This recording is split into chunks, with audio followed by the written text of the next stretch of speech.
Энэ хотын захирагч гэдэг чинь өөрөө энэ хотын дөнгөж төрж байгаа хүүхдээс авахгүйлаад бүх юмын толгоогоор харьцах хэрэгтэй юм байхгүй. Тэр яам маам руу чихэд хэрэггүй тэр чинь угаасаа тий. Уурлахаараа тэгээд махны үнийг нэмдэг. Бүр уурлахаараа махын мянган тонн хулгай хийгээ явуулдаг гэж болохгүй шүү дээ. Уурлахаараа тэгээд машины татвар нэмдэг. Уурлахаараа тэгээд энэ төв замаар байдаг энэ карман таксиудыг бүгдийг Нямбатар устгасан. Бүгдийг байхгүй болгосон. Өөрийнх нь боржурыг шахах гэж тэднийг устгасан уу яасан бүгд эрэгтэй машин унахаар уурлаад байдаг хүн байхгүй. Ийм хүн хотын дагаж болохгүй. Нямбатрын хийсэн хулгайг одоо хэд болгоё гэж бодохоос зүрх хальширч байна. Туулын урдны зам гитсэн байсан тэр нь жоохон байгальдаа хэрэггүй юм шиг санагдсан. Тийм болохоор тэн тал дээр зөв гэж бодож байгаа. Тэгээ зарим зүйлсүүд нь тэр би баг хотын дарга болоод зарим муу зүйлсийг мэдээд байгаа бол сайн зүйлс нь баг надад санаанд үлдээгүй. Тэгэхээр хийгээгүй юм болол гэж бодсон шүү дээ.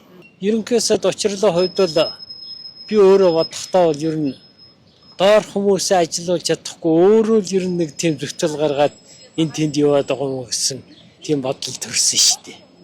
Яагаад гэхтэйсэн зэрэг нөөцийн махны тухай жишээ нь хүчит шанхур дээр очиж тэр талаар ярилцах гэж байх шиг тэгтэйсэн зэрэг л арай жоохон онц олж чадахгүй гэдэг юм уу доор байгаа ажилчтайгаа хүмүүсээ ажилуулж чадахгүй өөрөө зүтгэл гаргаад яваад байгаа юм болоо гэсэн нэг тийм байр суурьтай л байдаг вэ.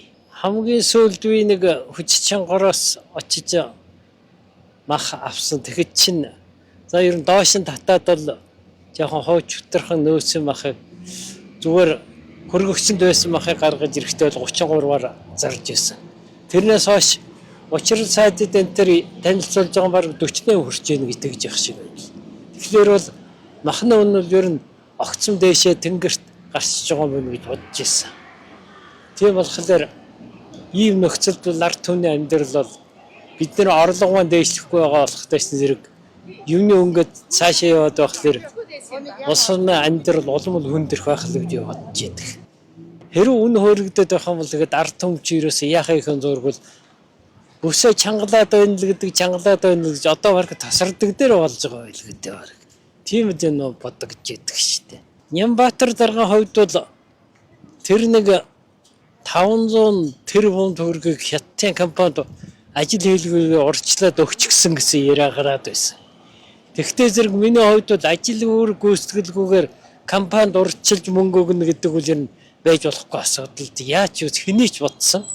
Тийм болохоор тиймэрхүү маягаар ингээд мөнгөийг өрн таран хийгээд байх юм бол Нямбатар дарга бол ийм хөцөө хүнд үед ингэж өрн таран хийж хамаа намаагүй мөнгө зараад байх юм бол бошуухан зайлсан дээр яг үнэндээ.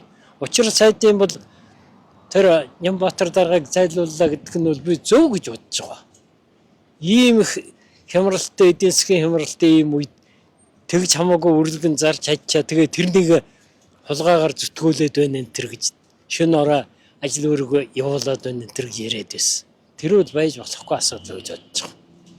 Нэгэнт л ерөнхий сайд л нэгэнт л юугаа тогтоол номоо гаргаад л зогсоод өгсөн бол зогсгол хэрэгтэй шүү дээ.